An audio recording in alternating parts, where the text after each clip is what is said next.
Sir, if you sign that formula, it won't just fail. It'll collapse and take your reputation with it. Maya Williams' voice was a whisper, but it carried like a stone thrown into still water. She hadn't planned to speak. Her place was to serve and fade into the background of the Empire Grand Hotel's luxurious conference suite. But the moment she saw the glowing formula on the screen behind Ethan Maddox, she couldn't stop herself. It had begun innocently enough. She was pouring sparkling water into crystal glasses, her apron neatly pressed, her dark curls pinned back. She wasn't supposed to look at the board, let alone understand it. Yet the formula leapt at her like a flare in the night. She had studied that scaffold years ago at UCLA when she still dreamed of becoming a biochemical engineer. Now she was a server, working double shifts to pay off her mother's medical debts. But numbers don't fade, they stick. And so did the words she overheard. As she set down a tray near the end of the table, she caught the European delegate Albrecht leaning toward the American CFO, whispering about switching the scaffold and dumping equity before phase collapse. The realization punched her like cold water. This wasn't an accident. Someone had altered the formula to fail and leave Ethan Maddox holding the blame. She hesitated for only a heartbeat, then stepped closer, leaning in behind the billionaire. Sir, if you sign that formula, it won't just fail. It'll collapse and take your reputation with it. Ethan turned his head slowly. His steel blue eyes slid over her uniform and name tag with the same detached glance one gives a busboy. Excuse me? His voice carried the cool amusement of someone used to being unquestioned. The hydrophilic charge groups are reversed, she said softly but firmly. It will neutralize itself by the third cycle. And your partners, they know.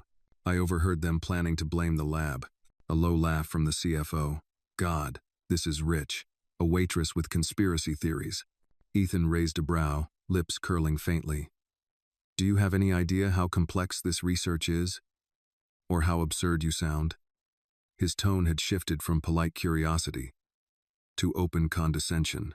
Kindly step back and let us finish our business. Maya's pulse spiked. He wasn't listening. He was dismissing her, choosing pride over truth. Her eyes darted to the fountain pen in his hand, poised over the contract. If he signed, everything would be sealed. She couldn't let it happen. Sir, please, she began again. Enough, Ethan snapped, turning back to the table. Security. Before he could finish, Maya moved.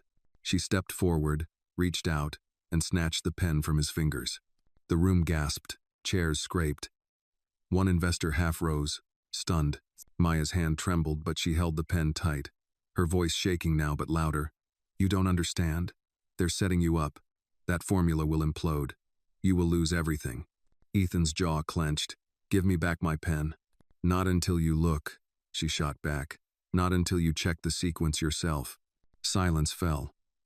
Even the CFO's smirk faltered. For the first time all evening, Ethan Maddox actually looked at her. Not her uniform, not her skin, but her eyes. He saw no guile there, only urgency and conviction. He took the stylus from her hand slowly, his fingers brushing hers. Then he turned to the screen and began to scribble over the molecular model, replicating the correction she'd described. One change, then another. The error revealed itself at once. He stopped, exhaled. She's right, he said quietly. Gasps rippled through the room. The CFO started to protest, but Ethan raised a hand, eyes still on Maya. Meeting adjourned. No one leaves with any documents until I review every line of this formula. Security moved toward the doors. Ethan turned fully now, his voice low. Who are you? Maya Williams, she said, breathless. Hospitality staff. Biochemical engineering, UCLA. Dropped out when my mother got sick. He studied her for a long moment. Then a slow, rueful smile ghosted across his face, the expression of a man who realized how close he'd come to ruin. You just saved me from a $100 million disaster. Meant, Maya handed back the pen, her hands still shaking. I couldn't stay silent. He nodded once. We'll talk after this. As she stepped back toward the kitchen doors, she caught her reflection in the mirrored wall apron neat, shoes scuffed, heart hammering. She had just confronted a billionaire, snatched the pen from his hand, and stopped a deal in its tracks. For the first time since donning the uniform, she didn't feel invisible. She felt seen, and it terrified her almost as much as it thrilled her. Maya Williams sat on a worn leather bench outside the staff entrance of the Empire Grand Hotel, her apron crumpled in her lap, hands still shaking. The cool September air hit her cheeks like reality catching up. She had done something irreversible. Inside, the boardroom was in chaos. Security had locked down the floor. Ethan Maddox was demanding access to internal drafts, and several investors had been escorted to side rooms for questioning. But Maya, she had been asked to wait. "Just give us a few minutes," Ethan's assistant had said, the tone neutral but laced with curiosity. She'd expected to be fired on the spot, or worse, arrested for grabbing a billionaire's pen in a high-stakes negotiation. Instead, she was sitting here, alone, wrapped in the strangeness of still being here. She watched a pigeon limp across the stone tiles near her feet and remembered what her mother used to say when life cornered them. Stillness is never safety. It's just the pause before the leap. The door creaked open. "Maya," a voice called. She stood instinctively. It wasn't security. It was the assistant again. Anna, she thought. Blonde. Sharp. Early 30s. Tablet always in hand. "Mr. Maddox would like to speak with you. Privately." "There." Maya followed Anna through the service corridor, her sneakers squeaking softly. The weight of every fluorescent bulb above her felt heavier than it should. She hadn't eaten all day. She didn't feel hungry. They entered a small, quiet lounge unused, aside from private meetings and board member breaks. Ethan Maddox stood by the window, sleeves rolled up, tie loosened. The Manhattan skyline burned gold behind him as the sun began to fall. He didn't turn as she entered. "You made quite an impression in there," he said flatly. "I'm sorry," Maya said, unsure if she was apologizing for the truth or the method. "I wasn't trying to embarrass you." "You didn't embarrass me," he said, turning now. "You embarrassed them, and that's a different kind of problem." Maya stood still. "I had no idea," he continued. "That formula was handed to me by 2 senior researchers and approved by 3 advisors. I was ready to stamp it and send it to trial. And no one caught it. Except you." She exhaled quietly. "I only said something because it was the right thing to do." He studied her. "Do you realize how dangerous that was? What you accused them of?" "Yes," she said simply. "But I heard them, and I saw it. I couldn't stay quiet." Ethan crossed to a table and poured 2 glasses of water from a carafe. He handed one to her. "What's your background again?" "Biochemical engineering, UCLA. I was supposed to finish my graduate research in neuroprotein folding." "No, but my mother was diagnosed with cancer. I became her caregiver full-time. The insurance didn't cover half of it. I left school, worked at a diner. Then here." He nodded slowly. "You know Dr. Leclerc's work? Inside out," she said. "She was my faculty advisor."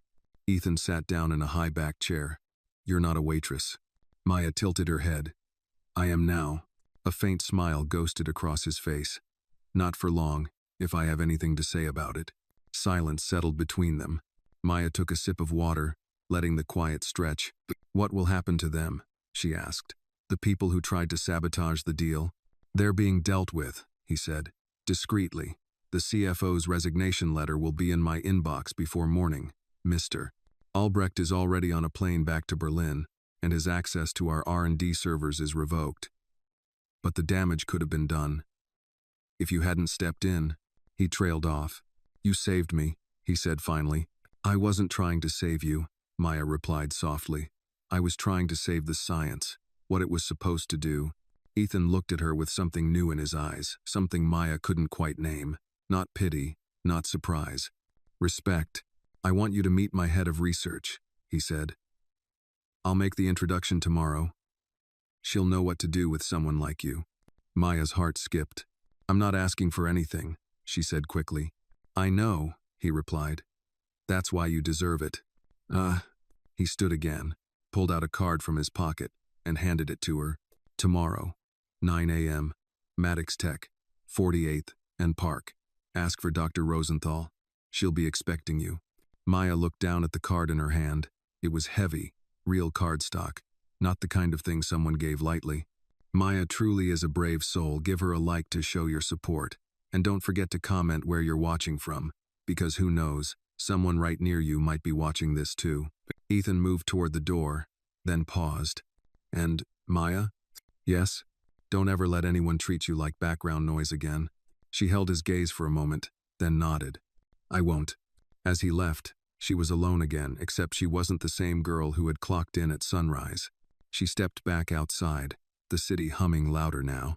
People passed by in waves, blind to the tiny revolutions happening inside others. She stood at the edge of it all, holding a business card that might change her life, her fists still clenched from the moment she had grabbed the pen from a billionaire's hand. The sun was down now, but the spark inside her was just beginning. Maya stood on the polished marble floor of Maddox Tech's headquarters, her fingers pressed tightly around the card Ethan Maddox had given her the night before. It was barely 8:59 a.m., but she'd already been standing in the sleek, chrome-lined lobby for 15 minutes, trying to calm the storm in her chest. The building was silent in the way only expensive places could be, where even the footsteps seemed designed not to echo. White orchids sat in glass vases along the walls. A woman in a tailored gray suit manned the front desk, her smile warm, but her posture precise. Miss Williams? The woman asked, looking up. Maya stepped forward. Yes, Maya Williams. You're expected. Dr. Rosenthal is waiting for you on the 42nd floor. Elevator C, just behind you. Maya turned. Elevator C had golden trim and an etched steel panel that glowed softly. She entered, her sneakers too loud against the floor. She pressed the button marked 42 and watched the numbers light up one by one. She was nervous, but more than that, she was angry. Not at Ethan. Not even at the men who tried to ruin the deal. She was angry at the world that had buried her under debt, erased her academic potential, and made her invisible, until she yelled. The elevator glided up, floor by floor. She remembered how many lectures she'd given up, how many nights she spent in hospital waiting rooms holding her mother's hand instead of running simulations in a lab. She exhaled. Stillness is never safety. It's just the pause before the leap. The doors opened to a different world. The 42nd floor was sunlit, quiet, lined with offices made of glass and stainless steel. The scent of espresso and fresh paper floated in the air. People moved through the hallways with purpose lab coats, tablet devices, murmured discussions about protein chains and trial phases. Maya Williams? A woman called from an open office. Dr. Rosenthal was older than Maya, expected mid-60s, white hair cropped short, with a confidence that didn't ask for permission. Her glasses hung on a red string around her neck, and her eyes were sharp as scalpels. Come in. Maya stepped inside. Sit. I don't do the fake small talk thing. Ethan told me what happened yesterday. I read your file, and I know LeClaire personally.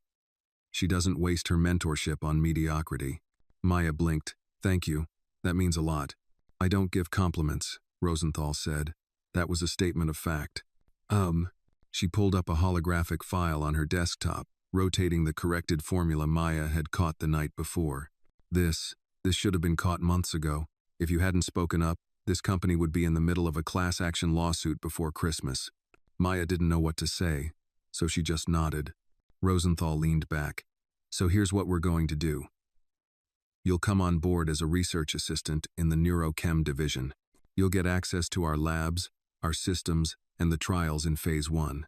It's not a favor, it's a correction. A correction? Of the mistake life made by not keeping you in the scientific field where you belong. Maya swallowed. What's the catch? There's always a catch, Rosenthal said with a half smile.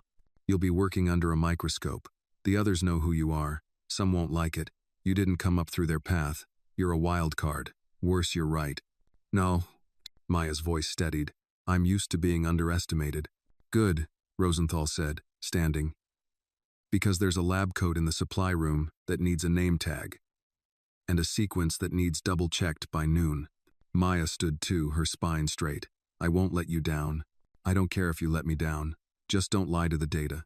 The next hour passed like a dream. Maya was shown her lab space, handed her ID badge, and introduced to a dozen technicians and interns. Some smiled politely. A few nodded, curious. One or two glanced sideways with guarded expressions. But no one ignored her. That afternoon, she found herself at a workstation, reviewing protein trials for the compound she'd saved just 24 hours earlier. She moved through the data like a swimmer, remembering the rhythm of water, nervous at first, then smoother, faster, instinctive. At 4:15 p.m., her terminal pinged. An internal message. Sender, Ethan Maddox. Subject, thank you again. Message. I'll be out of town for 2 days.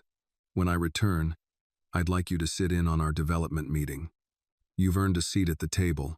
Maya stared at the screen for a long moment.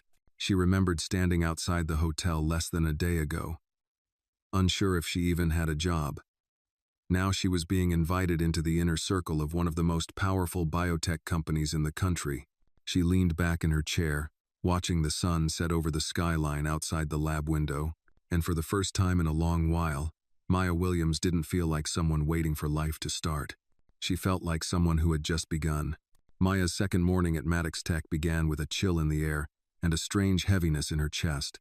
She had arrived early, determined to prove she belonged here, but the building's glass facade felt more like a mirror than a door.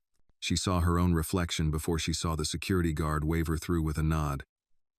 Her name was on it, yet a part of her still expected someone to stop her and say there'd been a mistake. On the 42nd floor, the hum of work had already begun.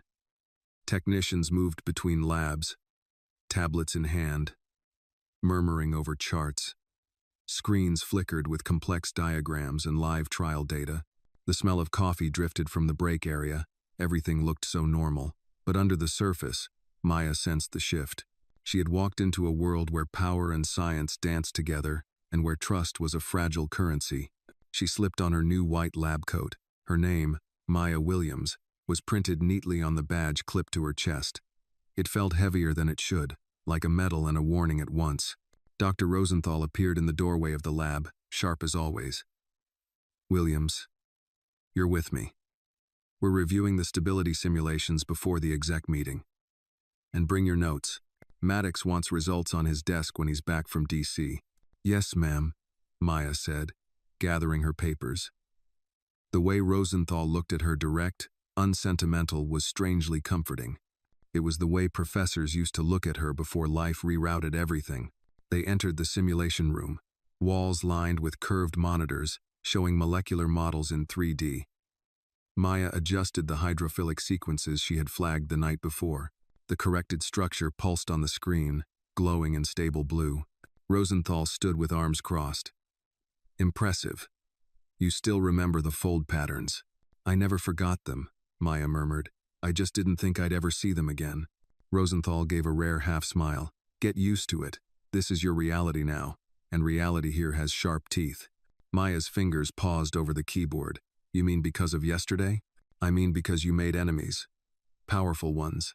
People who don't like their mistakes noticed. Especially not by a young black woman they think should be bringing coffee. Maya felt heat rise in her cheeks but kept her voice even. I didn't call them out to humiliate anyone. I just didn't want Maddox Tech to fail. That's exactly why they'll fear you, Rosenthal said. Fear isn't always loud. Sometimes it whispers. Later that morning, on her way to the break area, Maya passed two men in suits near the elevator. Their voices were low but tense. She shouldn't be here, one hissed. Keep your head down, the other replied. We've got eyes on her. She'll slip up. Maya slowed her steps, heart thudding. They weren't lab techs. They looked like corporate strategists, the kind of men who never saw a petri dish, but held the power to crush someone's career. She ducked into the staff kitchen, poured herself coffee with hands she tried to keep steady. The bitter smell grounded her. She remembered nights at the diner, pouring refills for strangers, dreaming of a lab like this. She hadn't fought her way back into science to let intimidation shove her out again. Rosenthal entered, catching her expression. What? Nothing, Maya said. Just getting used to the place. Rosenthal studied her for a moment, then nodded once and left. Maya took a sip of coffee. Her mother's voice echoed in her mind again. Stillness is never safety. It's just the pause before the leap. She spent the next few hours buried in data, running simulations and double-checking stability reports. Her mind moved like it used to fast. Clear. Hungry. Every line of data felt like oxygen. At 3 p.m., her terminal pinged. A new message. This one flagged. Confidential. Sender. Anonymous. Subject. Watch your back. Message. You embarrassed the wrong people.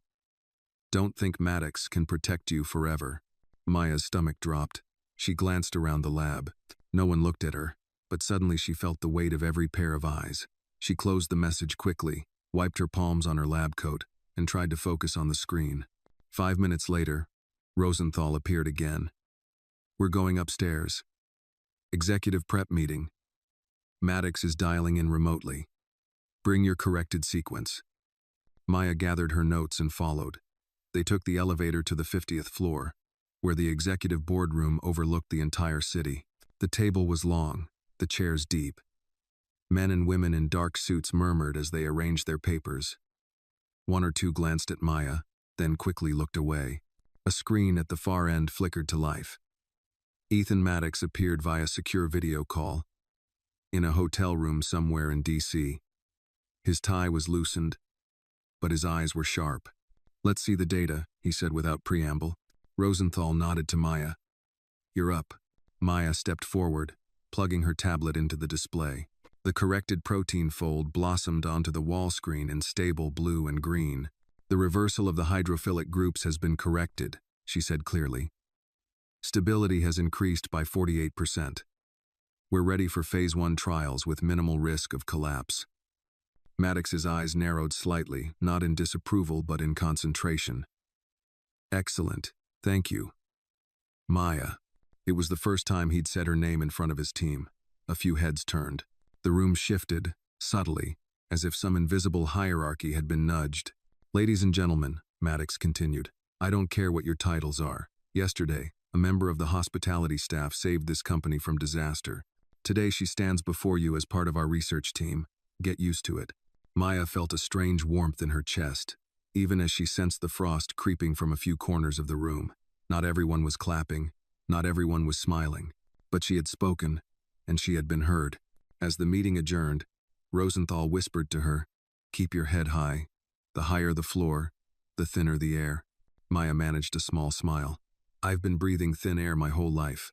That night, she sat at her tiny kitchen table in her apartment, badge still clipped to her coat, staring at the anonymous message on her phone. She didn't know who had sent it.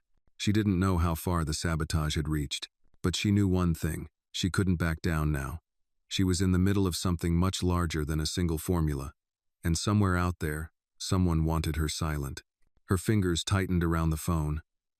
She looked at the business card Ethan had given her, still on the table. Then she straightened, took a deep breath, and opened her laptop. If they thought she'd slip up, they were wrong. She was going to dig deeper, double-check every formula, every draft, every trail of data. Stillness is never safety. It's just the pause before the leap. And Maya Williams was ready to leap again. The following morning, Maya woke to rain tapping on her window like a steady metronome. She sat upright in bed, heart still buzzing from the message she'd received the night before. Watch your back. The words had slipped into her inbox like poison wrapped in paper. But she wasn't scared. Not yet. She was angry. She arrived at Maddox Tech at 8:30 a.m., wearing a navy blue sweater under her lab coat and her hair pulled into a tight bun.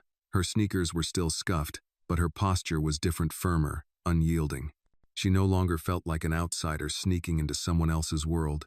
She was part of it now, and she had every intention of staying. As she passed through the 42nd floor, she heard the usual hum of printers, keyboards, and murmuring teams. But there was also something new: tension. Brief pauses in conversation when she entered the room, glances that shifted away a half-second too late. Someone had talked. She entered Lab C and settled into her workstation. Her task today was to cross-check the latest sample tracking records against production output reports. It should have been routine, but something wasn't adding up. In the batch logs, one of the sequences, the same formula she'd corrected 2 days ago, was still listed under its old molecular ID. It was flagged for a Phase I pretest in Nevada, a test that was supposedly postponed pending the internal audit. Her eyes narrowed. She clicked through the metadata. The file was stamped with an override code, VK1016. Not a lab technician, not a software error, a manual override. Done after the formula had been pulled, and it was scheduled for tomorrow. She leaned back in her chair, pulse quickening. If that sample went into pretest under the old formula, it wouldn't just fail. It could trigger a chain reaction of legal liabilities, massive ones. And it meant someone inside the company was working against the internal order to halt testing. She saved a copy of the tracking logs and printed a hard copy. Then she scanned the employee ID list. V.K. was Victor Kane, Director of Global Operations. High ranking. Untouchable. Maya stood, walked down the hall. The closer she got to the executive suite, the colder the stairs. Her lab coat felt heavier with each step. Dr. Rosenthal's office door was open. Maya stepped in and laid the printout on her desk. Rosenthal adjusted her glasses, reading in silence. After a beat, she looked up. "Where did you find this?" "Checking formula ID tags," Maya replied. "It was buried deep in the pretest database. They're pushing the flawed version into trial under a legacy code." Rosenthal's jaw tensed. "And this override?" "Victor Kane." Rosenthal stood slowly. "You realize what this means?" "Yes," Maya said. "It means someone at the top is trying to push this deal through despite the audit, and they don't care if it takes down the company." Rosenthal picked up the phone and dialed an internal line. "Lock access to the pretest server. Full trace scan. Now." She hung up and looked at Maya. "You just unearthed a level 2 breach. And if Kane's name is attached, this goes all the way to the board."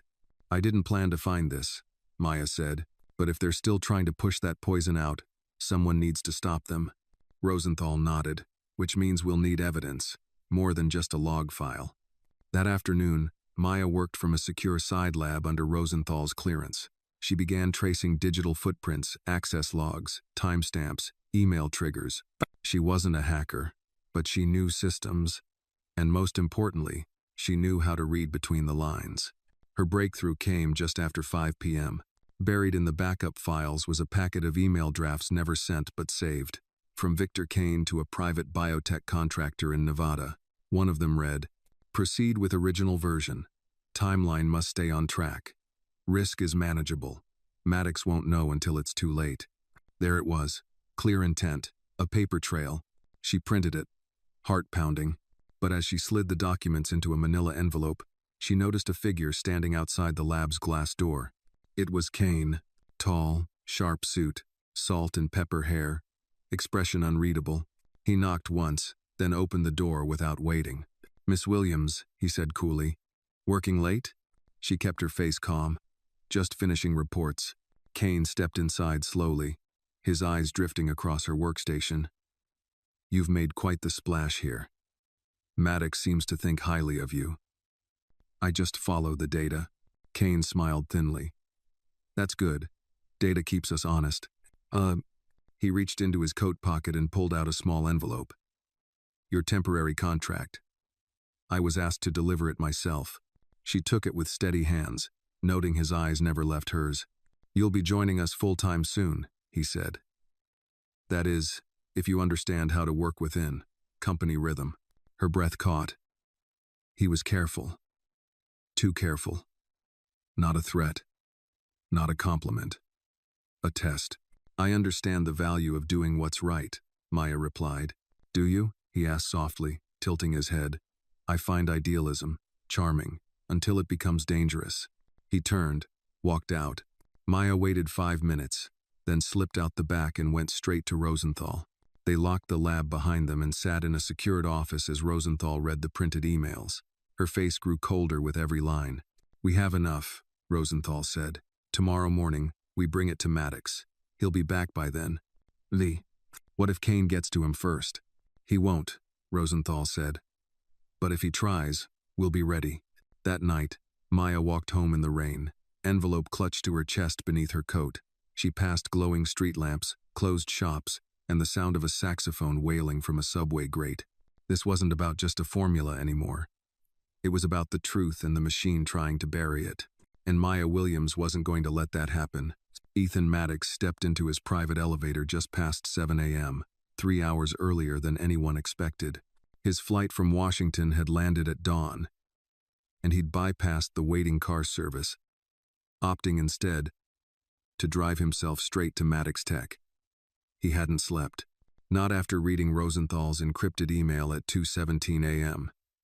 Subject line: urgent. Internal breach confirmed. The 50th floor was quiet when he arrived. The hallways were still dark, save for the low hum of computers left running overnight and the cleaning crew quietly mopping the far end of the corridor.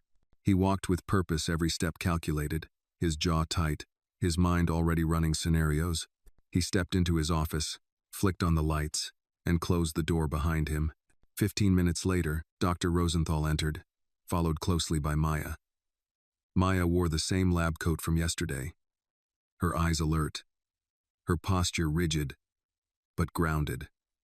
She had the folder with her everything they'd uncovered. Ethan nodded once and gestured to the chairs. "Start from the beginning," he said, voice low, steady. Rosenthal didn't waste a second.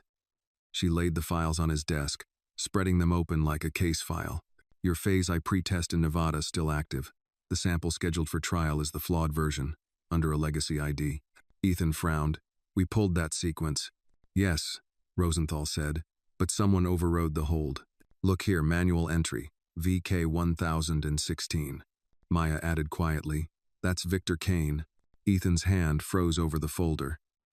His expression shifted, no surprise, just confirmation. He'd suspected for a while, but now it was right in front of him. Rosenthal flipped to the email printouts.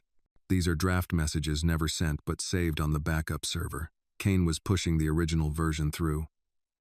He intended to conceal it until after the test results were reported as inconclusive. "Hanbi," Maya added, which would let him shift blame to external labs or the trial team. "You'd be holding the liability." Ethan stood, turning toward the wall of windows. Manhattan was just waking up, glittering under the morning light, unaware of the quiet war being waged several floors above. "Why?" he asked, not looking at them. "Why risk everything?" "Money," Rosenthal said. "Kane holds shares in a competing lab out of Singapore. Quiet stake. If this trial collapses, he's perfectly positioned to offer an alternative solution 6 months from now." "Sabotage from within," Maya said. "He needed your trust, just long enough to let the trap close." Ethan turned back, eyes locked on Maya. "And you, how'd you catch it?" "By mistake," she admitted. "I was double-checking sequence tags. But once I saw the override, I couldn't unsee it." He nodded, slowly. Then, without a word, pressed a button on his desk. A moment later, his assistant Anna entered. "Sir? Find Kane. Tell him I want him in this office within the next 20 minutes. No excuses." "Yes, sir." She turned and left. Ethan sat down again, leaning forward. His voice was quiet, but there was steel beneath it. "From now on, Maya, you work directly under Rosenthal. Your access is unrestricted within R&D. No more side rooms. No more guest credentials." Maya's eyebrows lifted. "Are you sure? I mean, this will paint a target on my back." "You already have one," Ethan said. "Might as well give you a shield." Rosenthal cracked the faintest smile. "She's earned it." Ethan picked up the email draft again. "I want this in legal hands today." "And the pretest?" "It's canceled." "Already done," Rosenthal confirmed. "I pulled the team off last night. They think it's a technical delay. We'll feed them whatever excuse you want." Ethan glanced at Maya. "You saved the company again. I'm beginning to think you were sent here to keep me alive." "I just follow the data," Maya replied, "and the smell of trouble." For the first time that morning, Ethan allowed himself the hint of a grin. "Well, trouble's definitely paying attention now." At exactly 7:45 a.m., Victor Kane entered the office. He looked polished as always. Crisp navy suit, gold cufflinks, smile sharpened to perfection. But his eyes betrayed a flicker of something else, calculation. He hadn't expected this meeting. Not so early. Not with Rosenthal and Maya present. Ethan, Kane said smoothly. You wanted to see me? Ethan didn't return the greeting. He gestured to the chair across from him. Sit. Kane glanced at Maya, then at Rosenthal. He hesitated, then obeyed. I'll make this simple, Ethan said. I have evidence you authorized an illegal override to push the failed formula into Phase I trials. I have your digital signature, your timestamp, and your email drafts. Oh yes, we retrieved those too. Kane's smile didn't fade, but it stopped reaching his eyes. You're relying on data accessed without proper authorization. That won't hold in court. You're not in court, Ethan said. You're in my office. He slid the folder across the desk. Kane didn't open it.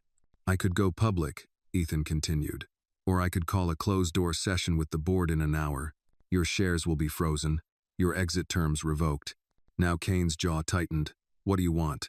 I want your resignation. Today. Quiet. No interviews, no leaks, no spin. You walk away before this company bleeds in the press. Kane sat still for a long moment. Then he nodded once.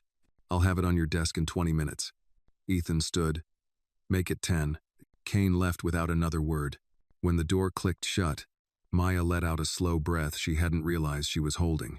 That's one fire out, Rosenthal said. Now let's check for others. Ethan looked at Maya again. You're not just good at this. You're essential. From this point on, I want your eyes on everything that crosses R and D. Every sequence. Every trial approval. No one gets a free pass. Not even me. I can do that, Maya said. He nodded, then glanced at his watch. Meeting with the board in 30. After that, I want a private session with you and Rosenthal. We're going to restructure protocol. No more cracks for corruption to slip through. As Rosenthal and Maya exited the office, Maya felt the adrenaline still pulsing in her veins. This wasn't the end. It was just the beginning of a deeper game. But now, she had a seat at the table and she wasn't going anywhere. The boardroom was full. By 8:30 a.m., every executive director, investor representative, and department head had taken their seat around the long obsidian conference table on the 50th floor. Morning light poured through the towering windows, bathing the room in a sterile glow. But there was nothing warm about the atmosphere. The mood was tense, wary like a room of generals briefed. Just before a war, Ethan Maddox entered last, flanked by Dr. Rosenthal and Maya Williams. Whispers stirred. A few board members glanced at Maya, surprised to see her in the room. Others narrowed their eyes, calculating, but no one spoke. Ethan's presence carried the weight of finality.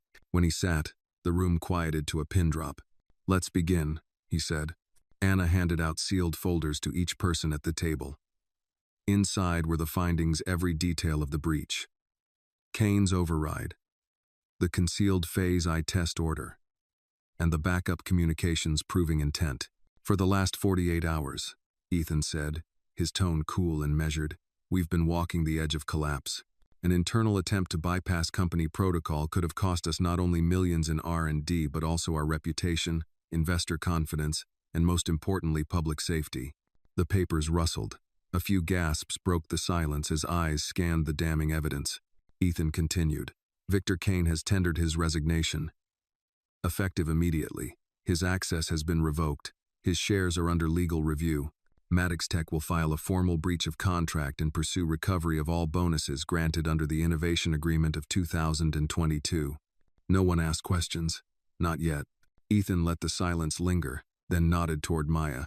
The breach was discovered by Miss Maya Williams. 2 days ago, she identified a critical flaw in our primary sequence, prevented a $100 million disaster, and uncovered evidence of internal sabotage. All eyes turned to Maya. She didn't flinch. She is now part of our internal integrity team, Ethan continued. Effective today, she reports directly to Dr. Rosenthal and myself. Her oversight will extend across all R&D trials moving forward. Full clearance. No exceptions. A long silence followed. Then someone spoke. It was Marcus Tremblay, one of the original board members and a veteran in pharmaceutical ethics. Gray hair, steely eyes, an air of deliberate caution. She was a waitress 4 days ago, he said. Maya looked at him without blinking. And yet I was the only one in this building who noticed your formula was about to kill a dozen lab animals and trigger a multi-state recall. Gasps broke out again. Ethan didn't stop them. I don't have your pedigree, Maya continued, voice steady. But I've worked with the science longer than most of you. I read it with fresh eyes. I saw what others missed, because I wasn't trained to overlook risk to protect power. Tremblay didn't respond, but he leaned back in his chair, reconsidering her. Ethan stepped in again. I've built this company on innovation. Yes, but also on trust. Kane violated that trust. The failure wasn't just his, it was ours. From now on, every trial, every formula, and every step of the development pipeline will go through a double review system. Maya Williams will lead that process. More silence. Then, slowly, heads nodded. Ethan stood. If there's anyone here uncomfortable with this change, my door is open. But be aware this is not temporary.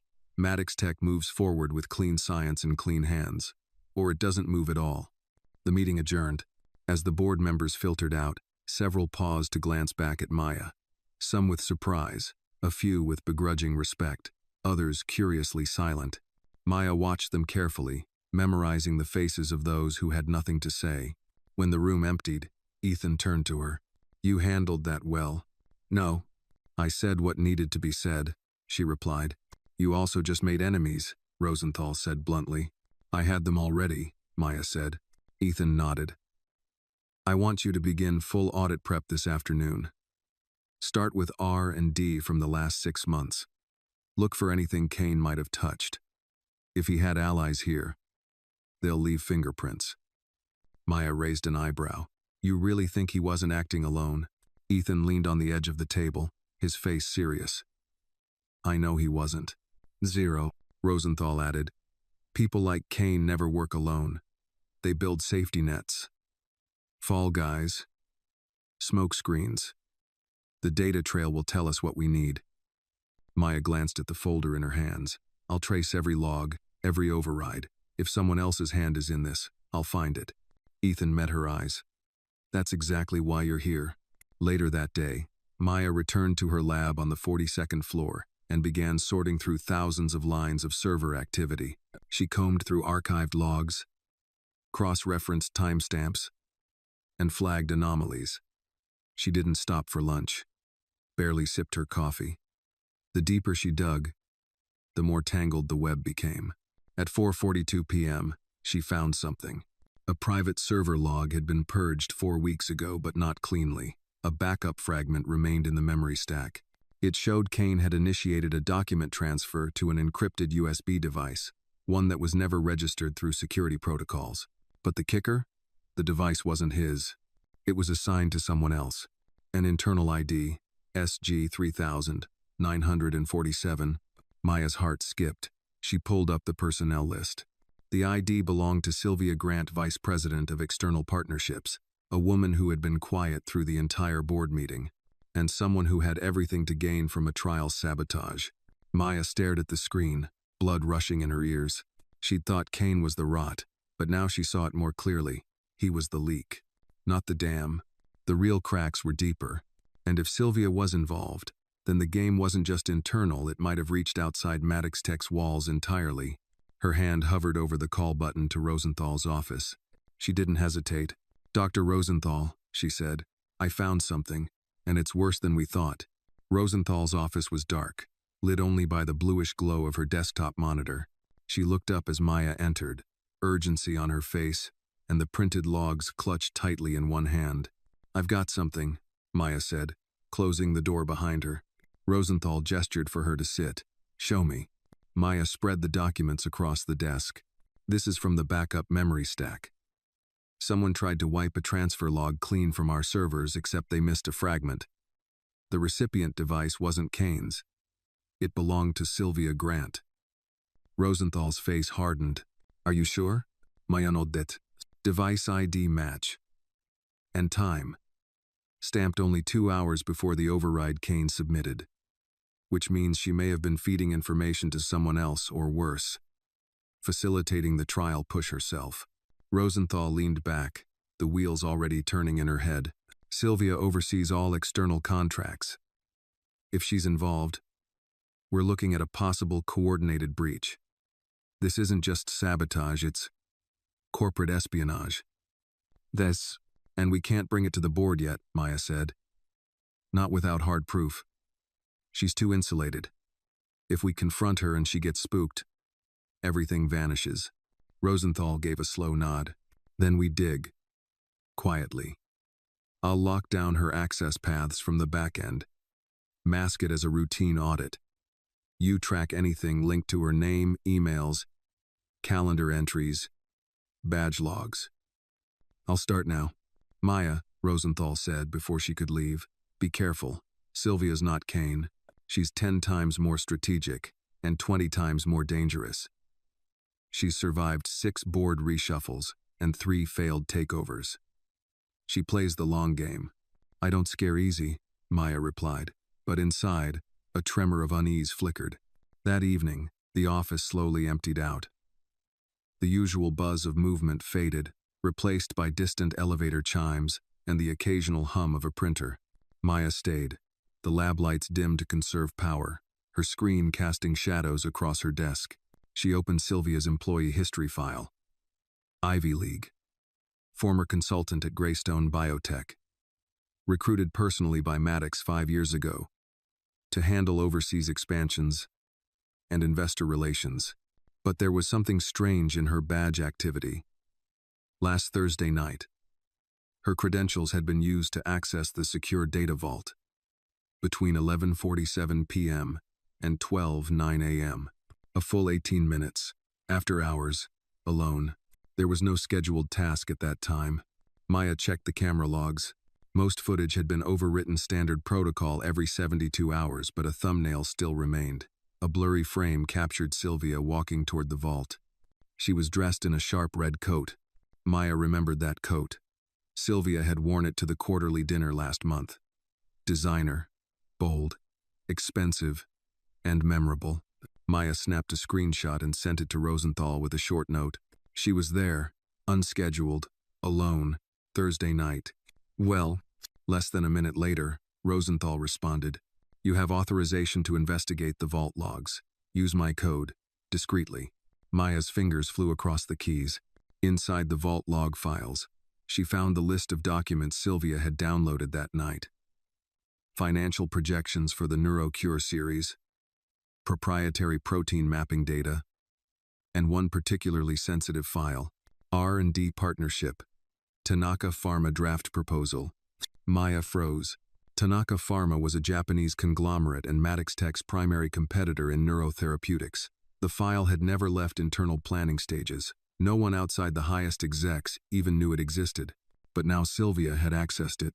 Maya stared at the screen. If Sylvia had shared that document, if Tanaka had received it, this wasn't just about derailing trials. This was a prelude to a hostile acquisition, a full-blown corporate war. The soft ding of the elevator snapped her out of her thoughts. She turned, footsteps, slow, deliberate. A shadow moved down the corridor toward the lab. Then a voice, still burning the midnight oil, Miss Williams. Maya's blood chilled. Sylvia Grant stood at the doorway. Red coat draped over her shoulders. Her lips painted deep burgundy. Her posture, elegant and unhurried, like a queen stepping onto a stage she already owned. Maya quickly minimized the windows on her screen. Just running analytics, Maya said evenly. Sylvia stepped inside, eyes scanning the lab like a hawk. Analytics. Such a useful word. Covers everything from statistics to suspicion. Maya didn't respond. Sylvia walked to the window, gazing out over the skyline. I saw the board meeting. Impressive. You've managed to earn Mr. Maddox's trust in record time. I'm just doing the work. Of course, Sylvia said with a smile that didn't touch her eyes. But trust, Miss Williams, is fragile, especially when it's rushed. Maya stood slowly, facing her. Is there something you need? Sylvia turned back to her. Just a friendly chat. You're new here. Still finding your footing. I'd hate to see you stumble. The air between them thickened. I'll be fine, Maya said. I've made it this far. Sylvia gave a soft chuckle. Yes, you have. But some paths climb too fast. And when they collapse, they fall harder. She stepped closer, eyes gleaming. Be careful which trails you follow. Not everyone leads where you think. Then she turned and walked out, heels clicking against the tile like the ticking of a countdown clock. Maya waited 5 full minutes before moving. She reopened the logs, saved a backup to Rosenthal's secure folder, and shut down the terminal. As she rode the elevator down to street level, her mind raced. Sylvia knew. Or at least, suspected. But Maya wasn't backing off. She pulled her coat tighter as she stepped out into the night. The wind had picked up, howling through the city like a warning. But Maya didn't feel cold. She felt sharp. She felt ready. The woman in red had shown her cards. Now, it was Maya's move. The next morning dawned overcast, with gray clouds rolling low over the city skyline. A drizzle misted the windows of Maddox Tech's 50th floor, casting rain-speckled shadows across Ethan Maddox's office. He stood near the corner window, hands clasped behind his back, deep in thought. Maya and Rosenthal entered together, the mood between them tight, words unnecessary. Ethan turned slowly, reading their expressions before they even spoke. "You have something," he said. Rosenthal nodded. "It's Sylvia, we're sure." Maya stepped forward and laid the files on his desk. She accessed the vault late Thursday night. Alone. She downloaded several high-security internal documents, including the draft proposal to Tanaka Pharma. Ethan's brow tightened. "That proposal never left my hands." "Well, now it's left the building," Maya replied. She didn't just stumble into that vault. She had a plan. Rosenthal added, "And more importantly, a destination. She's playing both sides, Ethan. She had ties to Greystone Biotech before you recruited her, and Greystone is backed by Tanaka. We're likely looking at an internal leak designed to force a merger." Ethan's jaw clenched. "Why now?" "She saw an opportunity," Maya said. "Kane was the distraction. While you focused on him, she was building a runway for the next phase." Silence settled in the room for a long beat. Ethan turned to the window again. The weight of betrayal was a familiar ache, but this one cut deeper. Sylvia had been a constant, part of the inner circle since the beginning. He'd flown her across continents, trusted her with confidential data, even defended her to the board on multiple occasions. "Do we have hard proof she sent the files out?" he asked finally. "Not yet," Rosenthal said. "We only have the vault logs and her badge trail. If she used an off-network device, we won't find a transmission trace inside our firewall." Ethan's eyes narrowed. "Then we draw her out." Rosenthal raised a brow. "How?" "We give her what she wants," Ethan said, "or at least make her believe she's won." Maya leaned forward. "You're going to bait her?" "Yes," he said. "If she's preparing for a takeover or backdoor acquisition, she'll need board support, or at least enough destabilization to trigger a vote of no confidence in me." Rosenthal nodded slowly. "Which means she's likely moved her plan forward now that Kane is gone." "Exactly," Ethan said. "She's playing endgame, so we'll let her think we're playing checkers." Later that afternoon, a special email was sent to the entire executive committee under Ethan's name. Subject: Confidential Internal Review. Message: A third-party firm has flagged potential inefficiencies in our upcoming NeuroCure development cycle. I've asked the board to prepare a contingency leadership protocol. Please maintain discretion until Monday's closed session. It was a lie. There was no third-party audit, but the ripple was immediate. Within 2 hours, Maya noticed a spike in internal messages between Sylvia and 3 other executives, one of whom had never attended a full board meeting, but had recently acquired a significant number of voting shares. By 5:30 p.m., Sylvia sent a calendar invite for a private investor strategy session, scheduled for Saturday morning at the Midtown Renaissance Hotel. Maya looked at the address and narrowed her eyes. "That's not an accident," she told Rosenthal. "That's a safe venue. No Maddox Tech surveillance. No trace." "Do you think she'll move on the vote before Monday?" Rosenthal asked. Maya nodded. "She's accelerating. The fake audit spooked her. She thinks you're stepping back, and she's ready to fill the vacuum." Rosenthal smiled grimly.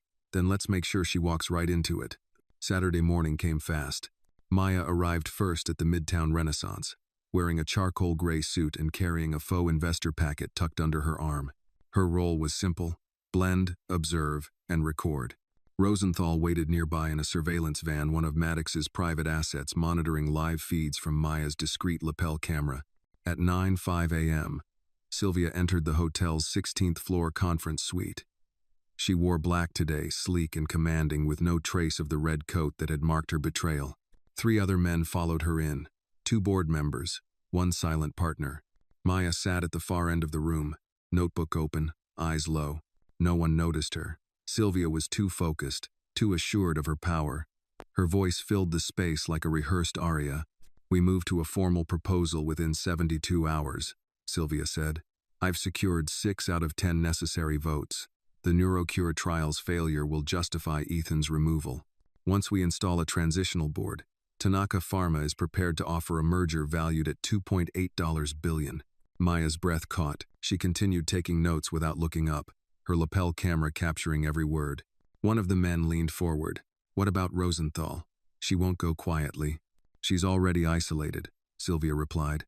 "Her team's data will be challenged and discredited. I've already drafted the counter-statement. By the time Maddox sees it, it'll be too late."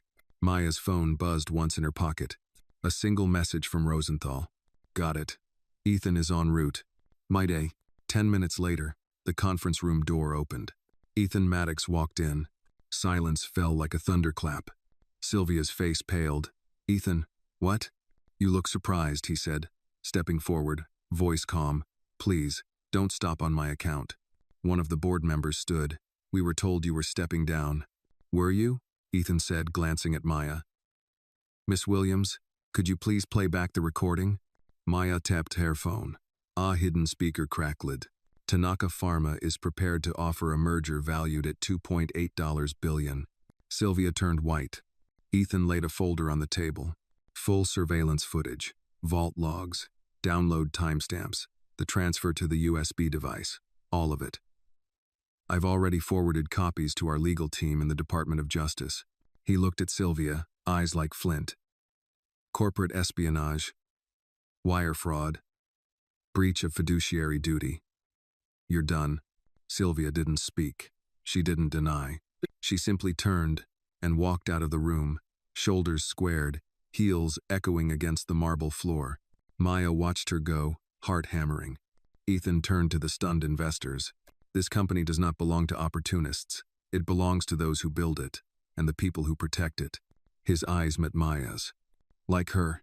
The Monday morning sky above Manhattan was crisp and cloudless, but the atmosphere inside Maddox Tech still vibrated with the tension of what had transpired over the weekend. News hadn't broken publicly yet. Ethan had been deliberate about keeping the boardroom drama contained, but inside the building, whispers traveled faster than any press release. Maya arrived early. She didn't take the elevator to the lab. Instead, she headed straight to the 50th floor. When she stepped into Ethan's office, he was already there, standing at his desk. Tie loosened, staring at a printed legal document. His expression was distant, not in confusion, but in calculation. "You're early," he said, not looking up. "So are you," Maya replied. He finally raised his eyes. There was a flicker of something she hadn't seen before: relief, and maybe gratitude. A rare pairing in a man who'd built his life around control. "She's gone," he said flatly. Sylvia tendered her resignation. "Our lawyers made sure she signed under full acknowledgement of internal investigation and pending litigation. She won't be back. But the DOJ may be knocking at her door before the week is over." Maya sat across from him. "You sure she acted alone?" "No," Ethan admitted. "But she was the architect. Everyone else was a pawn or a coward." "She played a long game," Maya said. "Years in the making."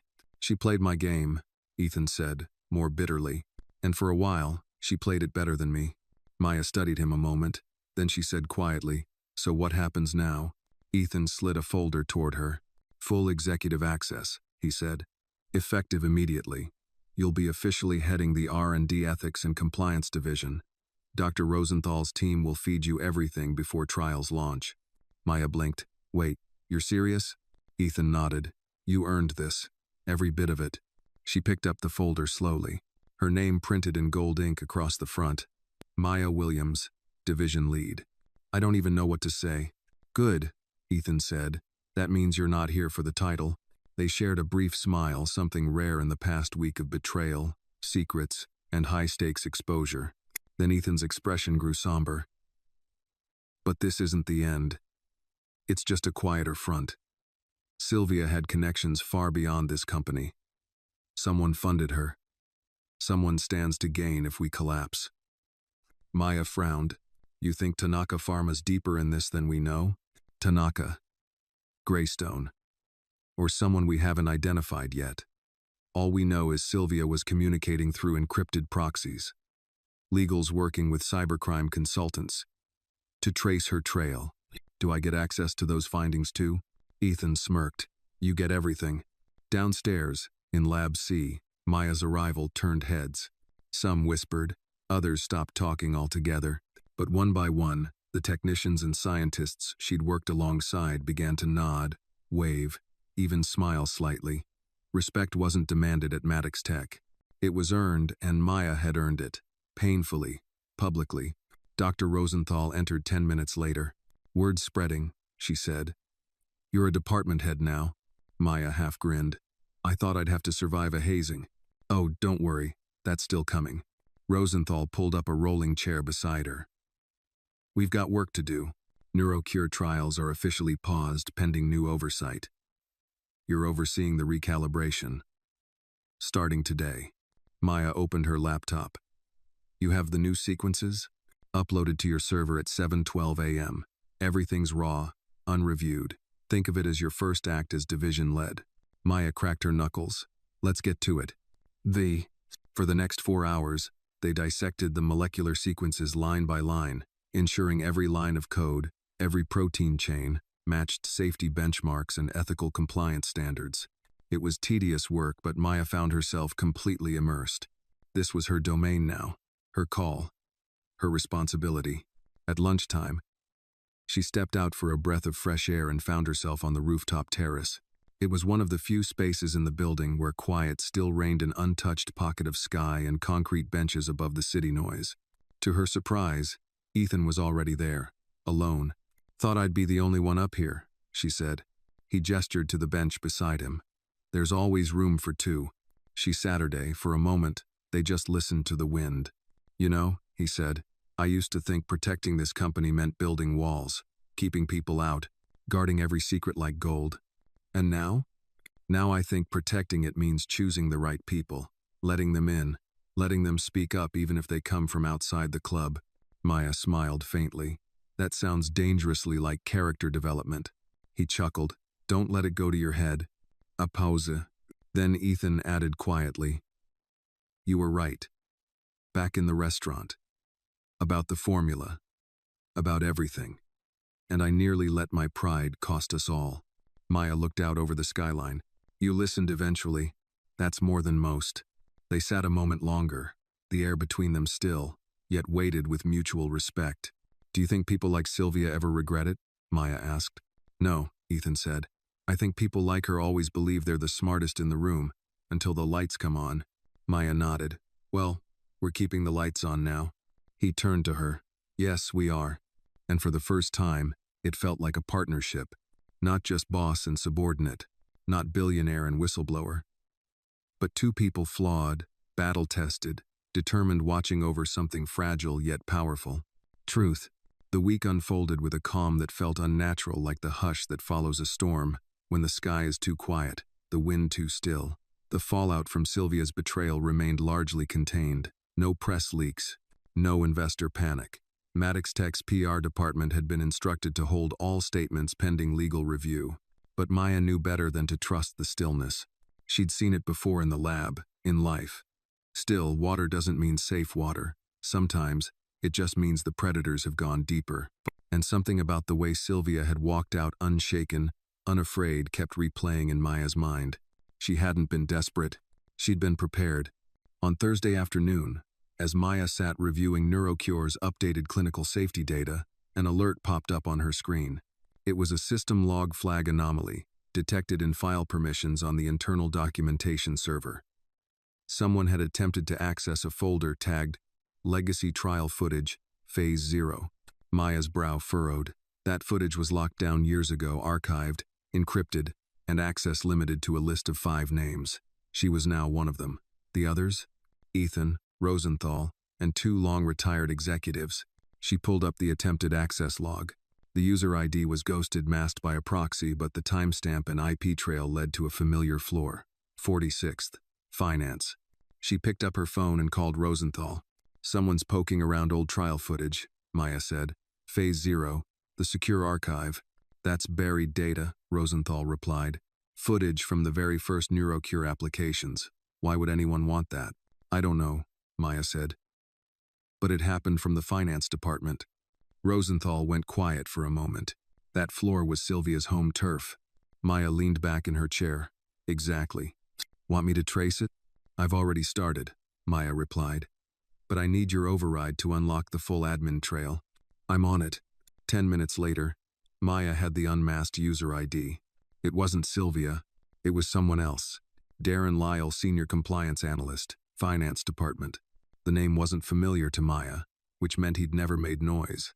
That alone was suspicious. In companies like Maddox Tech, people didn't stay invisible unless they wanted to. She pulled up his employee file. He'd been hired 6 years ago. Quiet record. Above average reviews. No leadership bids. Just there. Too perfect. Maya stood and left her lab, taking the elevator to 46. The finance floor was quieter than R&D. Cubicles lined the wide halls like obedient little boxes. Beige, sterile, quiet. Maya found Darren's desk near the back. "Empty?" she asked around. No one had seen him since lunch. Odd. She returned to her office and flagged his recent logins. At 12:47 p.m., he had accessed the Phase 0 archive folder again. This time successfully. A download started but never finished. The connection was severed mid-transfer. Maya blinked. Someone interrupted him. Or he stopped intentionally. At 12:50 p.m., his badge was scanned at the ground floor exit. He hadn't returned. That evening, Maya sat with Ethan and Rosenthal in the executive conference room. The lights were dimmed. Just the 3 of them. The city glowing outside in tired amber. "Who's Darren Lyle?" Ethan asked, flipping through the file Maya had compiled. "Mid-level analyst, but he's been in compliance workflows for years. Had clearance to many internal audits, possibly even financial backchannels Sylvia used." Rosenthal added, "His access was buried in archived permissions. Someone gave him deeper reach than his job required." Ethan leaned forward. "Do you think he was working with Sylvia?" "I think he was the second failsafe," Maya said. She planted a quiet cleaner. If she failed, he'd erase or retrieve anything that could implicate her. "And now he's vanished," Rosenthal added. Ethan shook his head. "This is a snake with too many tails." They sat in silence for a moment. Then Ethan looked at Maya. "What was in the Phase 0 footage?" "I don't know yet," she admitted. "We haven't opened it." "Do it," he said. "Tonight." Maya returned to her office, heart pounding slightly harder than usual. She entered the clearance code and decrypted the footage file. A black screen, then static, then video, a test chamber. Cold. Sterile. 2 technicians in full suits, adjusting an experimental injection rig. The subject, a young woman, late 20s, seated with trembling hands in her lap. Her file name flashed briefly. Subject, 147, Melissa Kane. Maya's breath caught. "Kane?" She fast-forwarded. The woman convulsed 15 minutes after injection. Seizures. A technician hit the emergency alarm. The footage cut out. Maya sat frozen. Melissa Kane. Was she related to Victor Kane? She checked the archived personnel database. There it was. Melissa Kane, deceased. Trial participant. Sister of Victor Kane. The date of death? 2 months before Victor joined Maddox Tech. It was all starting to fit. He didn't just come for a job. He came for revenge. He'd embedded himself inside the company that had failed his sister. Used Maya's formula to engineer a failure. And Sylvia? Maybe she didn't know the emotional part, but she'd played her hand alongside him for profit. Or maybe worse, she'd known exactly what she was fueling. Maya printed the file, hands shaking. Then she took the elevator to Ethan's office. Ethan read in silence, the document trembling slightly in his grip. "We didn't even know," he said, his voice low. "The early trials were rushed. Records were sealed before I reorganized the board. I never saw this name. Maya sat across from him. Victor saw it, and he made us pay. Ethan nodded slowly. This wasn't just betrayal. It was vengeance. They stared at the file, the woman's image frozen on the screen behind them. Ethan whispered, "How many more ghosts are buried in this company?" Maya didn't answer, but in that moment, she knew. The rot hadn't started with Kane or Sylvia. It had started years ago with mistakes buried, lives lost, and silence bought with time and money. Now, they had a choice: uncover everything, or become part of the silence. The morning after discovering Melissa Kane's footage, Maya didn't sleep. She couldn't. Instead, she sat at her desk under the pale light of dawn, the quiet hum of servers and air vents surrounding her like a cocoon. Her eyes were fixed on a single sentence she'd written at the top of her notebook, in bold. Who else died in silence? Victor Kane's motives now made terrible sense. He hadn't just been an opportunist or a saboteur, he had been a grieving brother, quietly planning retribution from the inside. But that didn't excuse his methods. His revenge had nearly destroyed the lives of thousands more. Still, Maya couldn't shake the sense that the story didn't end with Victor. Melissa's trial was phase 0 early, undocumented, and apparently scrubbed from nearly every system. If Sylvia and Victor had conspired to dig it up and manipulate it, who else had helped bury it in the first place? That's what Ethan needed to understand. And more importantly, that's what the world deserved to know. At 7:15 a.m., Maya entered Ethan's office without knocking. He was already at his desk. Suit jacket draped over the chair, sleeves rolled up. A cup of untouched black coffee sat beside him. Cooling. "I've compiled a list," Maya said, placing a folder in front of him. Ethan opened it. Inside were 5 names participants from the earliest experimental stages of NeuroCure, all from the same trial series as Melissa Kane. All had inconclusive outcomes. 3 had died. 1 was permanently paralyzed. The last had disappeared from public record altogether. Ethan looked up at her. "How did we miss this?" "You didn't," Maya said gently. "These files were manually reclassified 6 years ago. Someone deliberately relabeled them as external contract simulations, a bureaucratic shell game to mask real trials. And the signatures? All signed by former Chief Science Officer Gregory Vaughn. He left the company 5 years ago, bought out his shares, disappeared to Florida. As far as I can tell." Ethan exhaled. "I remember Vaughn. He fought hard to push the early launch, said we were falling behind the market. He was also the one who hired Sylvia," Maya added. Ethan leaned back in his chair, the folder still open on his desk like a confession. "This is a web," he muttered. "No," Maya said. "It's a vault, a locked one, full of things Maddox Tech tried to forget." He looked at her. "You think I've been part of that vault?" Maya didn't answer right away. Then, softly, "I think you've been standing right outside it, trusting that it was clean." Ethan looked down, jaw flexing. "You want to open it?" he asked. She nodded. All the way, they met with Rosenthal by mid-morning in her private analytics suite. The 3 of them sat before a secure workstation, the walls lined with fiber-protected servers and motion-triggered cameras. If there was a place to dig without being seen, it was here. Vaughn left breadcrumbs, Maya explained, pulling up a server map. But he was careful. He used an old ghost server, something not indexed on the corporate cloud.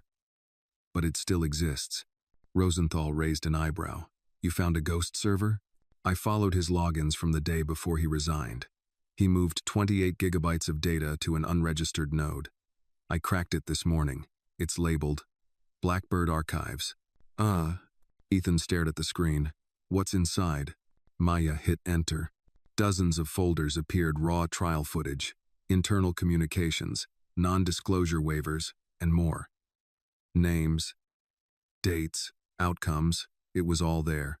Everything the early days of Maddox Tech had tried to hide. Failures, ethical breaches, paid silence. Rosenthal scrolled through. Some of these trial compounds were unstable. This one NeuroCure Pre-X was flagged as psychologically altering. The subject reported suicidal ideation. Maya pointed to a red folder. "That one. Hush Protocol. It's encrypted, but the metadata says it contains third-party settlement agreements. Off-book." Ethan rubbed his temples. "This could ruin us." It could also save lives, Maya said, and bring justice to the ones we already failed. Silence fell. Then Ethan stood. Download it. Everything. Triple. Encrypt and route it through the legal team. Then I want an independent ethics board brought in. External. No internal oversight. Ugh. Rosenthal looked stunned. You're going public? I'm not hiding anymore, Ethan said. We built this company on science and hope, and we're going to rebuild it on truth. By that evening, a crisis response team was assembled. Maya watched the room fill lawyers, compliance officers, media strategists, and an outside forensic auditor. She sat at the end of the table, quiet but alert, taking notes. When Ethan entered, the room stood. He didn't smile. He didn't offer comfort. He simply said, "This meeting is to review everything we've uncovered, and to make a collective decision. Do we bury the past to protect the future, or do we reveal the truth and rebuild with honor?" There was murmuring, hesitation. Then Maya stood. 5 people died, she said, voice clear. One of them was a young woman named Melissa Kane. She died during a trial that wasn't supposed to exist. Her brother spent years trying to make us pay for it, and he almost did because he believed no one here would ever admit it happened. She paused. I say we prove him wrong. Ethan nodded, slowly. Then we move forward, together. That night, Maya walked home through the city. Rain had begun to fall, but it was soft, almost cleansing. She passed a mural on the side of an old bookstore. A painting of a woman holding scales, blindfolded. Her expression calm. Justice. But in her other hand, Maya noticed, the woman held a cracked hourglass. The sand was spilling through. Not blind justice. Time's justice. The kind that eventually catches up to everyone. Maya stood there a moment, letting the rain soak her coat, and whispered to herself, "We're not done yet." 2 days after the Blackbird archives had been exposed, Maddox Tech was no longer a company operating in quiet recovery. It had become a living, breathing organism in transition, old blood being flushed out, new policies being drafted, and legal teams working around the clock. Maya wasn't used to walking into a workplace where the tension felt constructive. For the first time since she'd arrived, people weren't just avoiding her or whispering behind her back. They nodded. They stopped her in the hallway. Some even thanked her. But none of it changed the fact that 5 people had died. And one name kept echoing in her mind, Melissa Kane. She couldn't let go of it. Not yet. That morning, Maya took a detour before entering the main building. Instead, she walked 3 blocks to the Madison Street Records Department, where corporate-related deaths tied to clinical trials were archived by court order. These records were sealed, but Maya now had Ethan's legal authority. She walked in with a single envelope and left 30 minutes later with a thick file marked case number MC0229. Melissa Kane.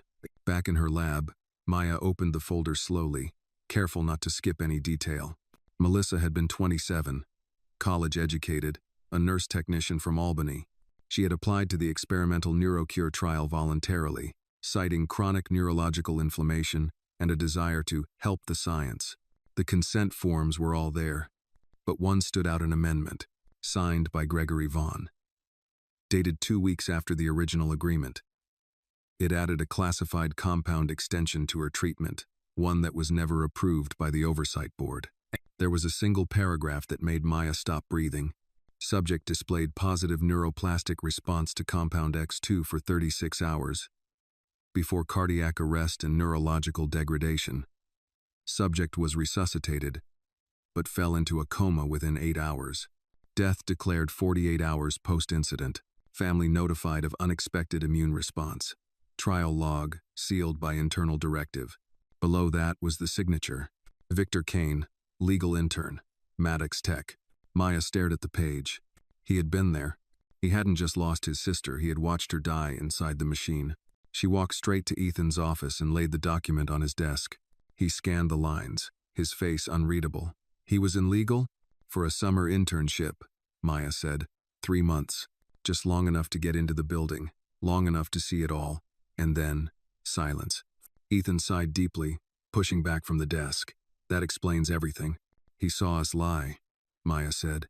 He saw the company cover it up, and when you hired him years later, he walked back in and set fire to the whole thing. Ethan looked up. And you think he's done? Maya hesitated. No. I think he's watching, waiting for us to fail again. Ethan stood. Then let's not give him the satisfaction. Nah. That afternoon, Maya sat on a video call with the families of the 5 early victims.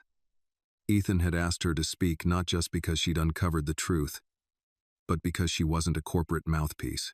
She was one of them. The call was quiet, heavy. Faces lined with grief.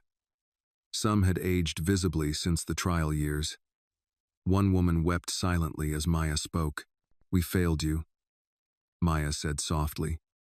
There's no excuse. No way to undo the loss. But I can promise you this, we're not hiding anymore. We've released the records to independent review boards. Compensation packages are being arranged, and every trial from now on will include oversight not just from government regulators, but from a public ethics panel. A man, father of a patient named Thomas Fields, leaned into the camera. My boy was 22, he said. Just wanted to help. They said it was safe. I know, Maya replied, her voice thick. And I'm so sorry. The woman beside him wiped her tears. Thank you for not turning away. Maya ended the call feeling hollow and whole at the same time.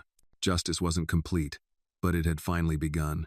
That night, Maya found herself at a quiet bar off 3rd Avenue. It wasn't fancy, and it didn't need to be. The booths were worn leather, the jukebox played old Sam Cooke songs, and the bartender poured without small talk. Ethan joined her without invitation, sliding into the opposite seat. No security detail tonight, she asked, half smiling. Figured if I disappear, the company's in good hands. Maya sipped her drink. You say that like it's a compliment. It is, he said, lifting his glass. They sat in companionable silence for a while. The city outside buzzed, but inside, there was stillness. Then Ethan asked, You ever think about walking away? Every day. And? I remember why I stayed. What's that? Maya looked at him. Because I can make it hurt a little less for the next person. Ethan nodded, thoughtful. I used to think success was measured in billions. Now I think it's in regret how much of it you leave behind. She raised her glass. To fewer regrets. He clinked hers gently. To truth. Later that night, alone in her apartment, Maya received an email from a burner address. No subject, no body, just a file attachment labeled, For Melissa. She clicked it open. A video, grainy, black and white. It was Victor, looking directly into the camera. My sister believed in people, he began, even when they lied to her face. She believed in second chances, in science, in healing. I believed in her. And when Maddox Tech took her, I didn't want revenge. I wanted acknowledgement. He paused, emotion rising. If you're watching this, you found the truth. And if you're Maya Williams, thank you. He looked away, then back. Don't stop. Not until the last lie is dust. The video ended. Maya stared at the screen, hands trembling. Then she whispered, I won't. By Friday morning, Maya had watched the video message from Victor Kane at least a dozen times. Each viewing brought new layers, pain, guilt, hope, all delivered in a calm voice barely concealing the storm beneath. It was a message from a man who had lost everything and had nothing left to fear. But Victor hadn't just sent her a message. He'd sent her a warning. The video had metadata, and Maya noticed something odd, a buried string in the file's code. Key, sequence, R22, alpha, grid. She knew enough about Victor's patterns to recognize it wasn't a random file name. It was a pointer, a clue, and possibly the key to unlocking something far more dangerous. 2 hours later, she sat in Rosenthal's private lab. The file pulled up on the main monitor. That string, R22 alpha grid, was an old server configuration, right? Maya asked. Rosenthal nodded slowly. Yeah, from before the server migration 3 years ago, but all those backups were decommissioned, wiped. Maya leaned in. Not if Victor mirrored them before leaving.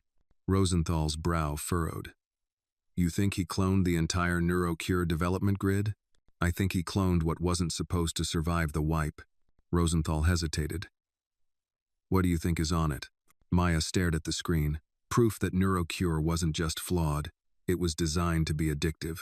Rosenthal's chair squeaked as she sat back sharply. Addictive? That's a stretch. No, it's a pattern. We've seen elevated serotonin and dopamine spikes in test subjects even when trials failed in other metrics. Someone designed that response intentionally. Victor hinted at it during our early review, but the Phase 0 data was too corrupted to confirm. Rosenthal's voice dropped. If that's true, we're looking at more than negligence. This is pharma warfare. Maya nodded, and Victor left a key. Accessing the R22 grid wasn't easy. It had been buried under 3 generations of security architecture, and Victor's pointer only gave them a location, not the actual passcode. But Maya remembered something else. Victor's sister, Melissa, had once written poetry. It was buried deep in her file, a personal note, a tiny detail no one else had thought mattered. Her final poem had been titled, Beneath the Ice. Maya ran that phrase as a decryption string through the R22 archive. The lock clicked open. Rosenthal muttered, "That's either genius or terrifying." Probably both. Inside the restored server, they found a trove of internal documents and experimental drug blueprints, many of which had never appeared on the official pipeline. One file, in particular, was named NXR21 Additive Schema. Rosenthal opened it. Her mouth fell open. "It's a dopamine reuptake enhancer," she whispered, hidden inside the supposed neural repair serum. This would have created a loop patients would experience temporary relief, followed by withdrawal, then need more doses to feel balanced again. Maya's stomach turned, and no one outside of Vaughn's original team would have known. Rosenthal scrolled through the notes. "Look here," Victor left comments. He tagged Vaughn's initials. There's even an internal email chain. They read in silence. Vaughn's tone was cold, clinical. He referred to the patients as habit-forming pools. He spoke of recurring income potential and perceived efficacy via emotional stimulation. And he signed off with a phrase that chilled Maya to her core. "They'll thank us for the leash." At 3 p.m., Ethan joined them in the lab. Maya handed him a printed copy of the email chain. He read it slowly, his face growing darker with each paragraph. "I authorized NeuroCure because I thought it was hope," he said, voice low. "But this is engineered dependency." Buried so deep you couldn't have seen it," Rosenthal said. "But I should have dug deeper," he whispered. Maya shook her head. "You trusted a man who made himself invisible. That's not your failure. That's the system's." Ethan looked up. "We're going public." "You sure?" Rosenthal asked. "Positive. This isn't just about cleaning house anymore. It's about setting fire to the whole damn blueprint." Maya's voice was steady. "Then we need to do it right. Not just with press releases or legal disclaimers. We need to tell the full story. People won't believe it," Rosenthal warned. "They will," Maya said, "because we're going to show them." That weekend, Maddox Tech prepared a bombshell release. A full report of internal corruption, scientific manipulation, and misappropriated trials. But Maya insisted on one additional piece. A video confession, not from her, from Ethan, in a small studio, under warm lighting, with no branding behind him. Ethan sat and faced the camera. "I'm Ethan Maddox," he began, "and I owe you the truth." He spoke plainly, no script, no legal filter. He named Vaughn. He acknowledged the failures. He even mentioned Melissa Kane by name. And then he said, "Science is only as noble as the people who wield it, and I failed to question the hands holding the scalpel." He paused. "But I won't fail again, and if that costs me this company, so be it. No cure is worth a soul." The video was released on Monday morning. By Tuesday, it had over 2 million views. That night, Maya stood on the rooftop terrace of Maddox Tech, watching the skyline flicker in silent patterns. Behind her, the building pulsed with change audits, resignations, ethics workshops. It was chaos, but it was the right chaos. Her phone buzzed. An email. No sender. Just a subject line. "Good, but not done." "Owes it." Inside was a single image. A hospital report. Patient, Lena Blackstone. Date, the 7th of August 2016. Procedure, NeuroCure, Phase X, experimental trial. Outcome, unknown. Case status, sealed, executive lock. Maya frowned. She had never heard that name. But she was sure of one thing. Victor wasn't the only ghost walking the halls. And the vault wasn't empty yet. Maya stood frozen on the rooftop, her phone still glowing in her hand. The name Lena Blackstone pulsed on the screen like a ghost trying to claw its way back into the world. She'd reviewed every neurocure file she could get her hands on: Melissa Kane, Thomas Fields, dozens of others. But never this one. Why had Lena never appeared in the Blackbird archives? Why had Victor sent this now? Because this wasn't over. It had never been. Maya turned and walked back into the building, adrenaline surging like it had the night she first pulled the pen from Ethan's hand in that restaurant. Except this time, there were no executives watching, no billion-dollar deals hanging in the balance. Just truth. Still hiding. Still dangerous. In her lab, Maya uploaded the hospital report to the secure archive system and ran a cross-reference scan against every name connected to NeuroCure's Phase X trials. Nothing came up. The record had been sealed, yes, but it had also been erased from Maddox Tech's own archive entirely. That required high-level executive override. Only 2 people had that level of access in 2016, Gregory Vaughn and Sylvia. Maya opened the file again, reading between the lines. Procedure date: the 7th of August 2016. Location: Shady Pines Research Facility, upstate New York. Outcome: unknown. That was a lie. Every procedure had an outcome. Unknown was a placeholder for buried. She keyed into the internal map of company-accredited facilities. Shady Pines didn't exist anymore. The facility had been quietly decommissioned in 2017 after an operational restructuring. But Maya remembered an offhand comment Sylvia had once made in the elevator to a visiting executive. Nothing useful ever came out of Shady Pines except a very expensive secret. At the time, it sounded like a joke. Now, it sounded like a lead. 3 hours later, Maya sat across from Ethan and Rosenthal in the dimly lit executive briefing room. A storm had rolled and lightning cracked in the distance, casting strange shadows across Ethan's face. "I need access to the Shady Pines archives," Maya said. "There's another patient, Lena Blackstone. Her name never came up in our internal investigation. But Victor knew. And someone went to a lot of trouble to erase her." Ethan rubbed his temples. "I vaguely remember Shady Pines. Vaughn used it for the less PR-friendly trials, off-grid, barely monitored. I was CEO and title back then, but Sylvia and the board had the power." "Exactly," Maya said, "which means anything done under that roof happened without accountability." Rosenthal flipped through the printed report Maya brought. "Do we know if Lena died?" "No," Maya said. "And that's what worries me." Ethan leaned back. "You want to reopen a facility that hasn't had power in 8 years?" "No," Maya replied. "I want to go there." Both Rosenthal and Ethan stared. "You want to drive to a deserted trial site," Ethan said slowly, "that was decommissioned after multiple complaints and an internal audit that mysteriously disappeared?" "Yes." Ethan crossed his arms. "And you want to do this tonight? Time matters. If there's something there, data, evidence, a name we missed, it needs to be found before whoever's still pulling strings gets to it first." Rosenthal sighed. "I'll pack a flashlight." By nightfall, the 3 of them were heading north in Ethan's black Range Rover, cutting through heavy fog and winding forest roads. Shady Pines was 3 hours outside Manhattan, buried in a wooded estate that had once been a summer retreat before it was converted into a trial facility. Maya sat in the front seat, a printed satellite image on her lap. According to the 2016 blueprint, Lena Blackstone was listed in Treatment Chamber 4B. That room was in the East Wing, below the main observation hall. Ethan was quiet. He hadn't said much since they left the city. "Do you remember her?" Maya asked suddenly. He shook his head. "No, but that's the part that scares me." They arrived at Shady Pines at 10:42 p.m.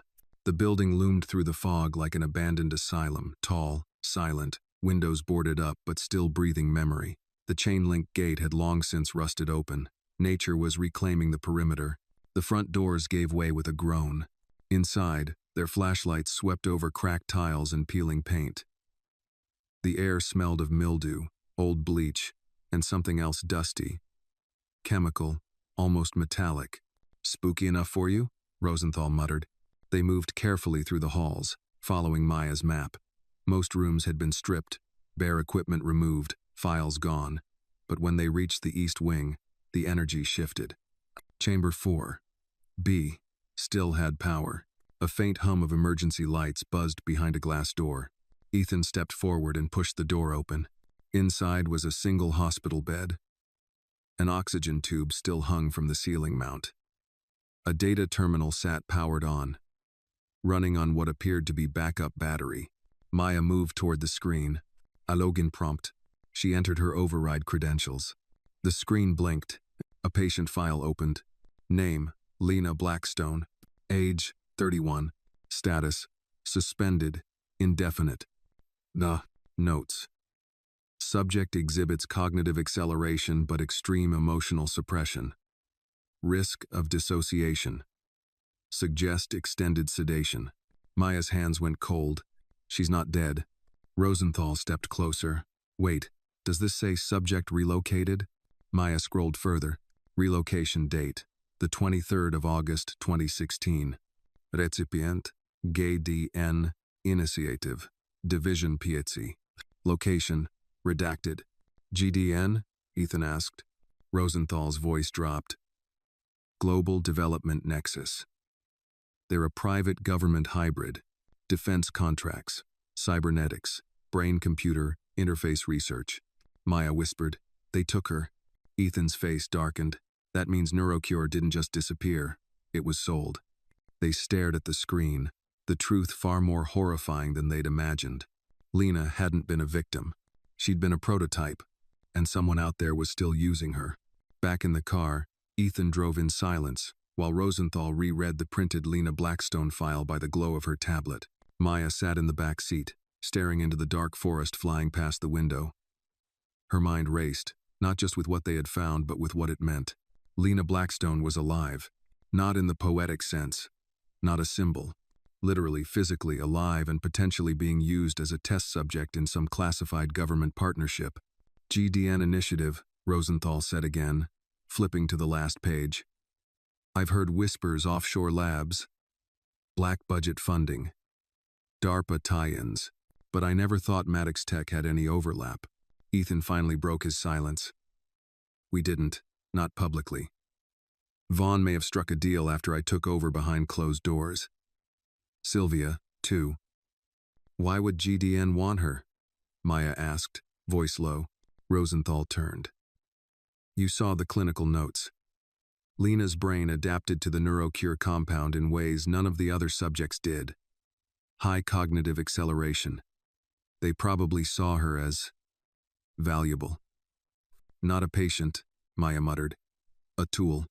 The road twisted sharply, and the tires hit gravel. Ethan slowed. This goes deeper than sabotage, he said. This is exploitation, human experimentation.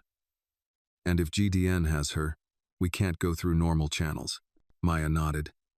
We'll need someone off-grid. A ghost. Rosenthal raised an eyebrow. You have a ghost lying around? Maya didn't smile. I know someone who used to be one. 2 days later, they met in an unassuming diner on the outskirts of Baltimore. The place smelled like overcooked hash browns and strong coffee. Booths lined with locals watching baseball highlights played in the background. Maya sat at the counter, swirling her mug of coffee. At exactly 10:05 a.m., a tall woman with military posture and weathered eyes walked in and sat beside her. Still take it black? Maya asked. The woman gave a small smile. Some things don't change. Captain Hollis, Maya said. Thanks for coming. The woman gave a nod. When I saw your message, I figured either you were in trouble or about to start it.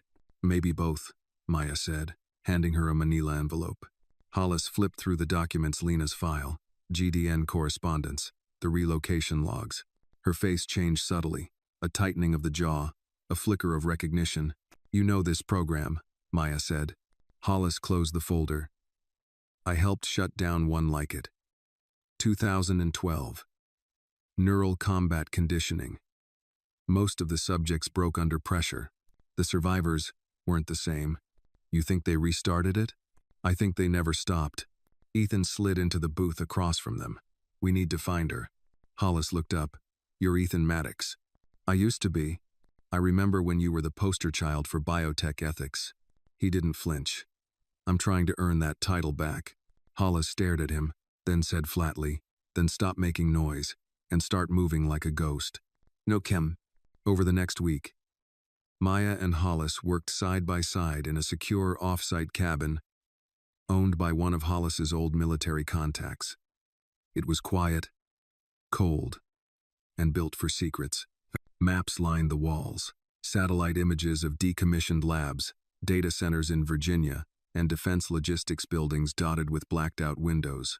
Rosenthal kept them supplied with technical firepower, secure routers, signal scramblers, old communication lines that didn't trace back to Maddox Tech.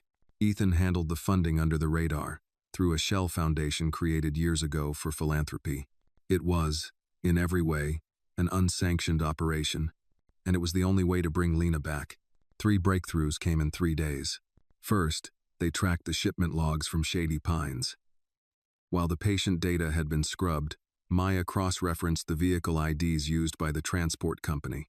One of the trucks had been rerouted to a GDN warehouse in Richmond, Virginia, listed under a front company called Novanetics. Second, Rosenthal decrypted an old employee roster from the Vaughn era and found a name that showed up twice, once on Lena's original chart and again on a current GDN employee page. Dr. Charlotte Ramey, former neural mapping specialist, now head of Cognitive Integration Division at GDN.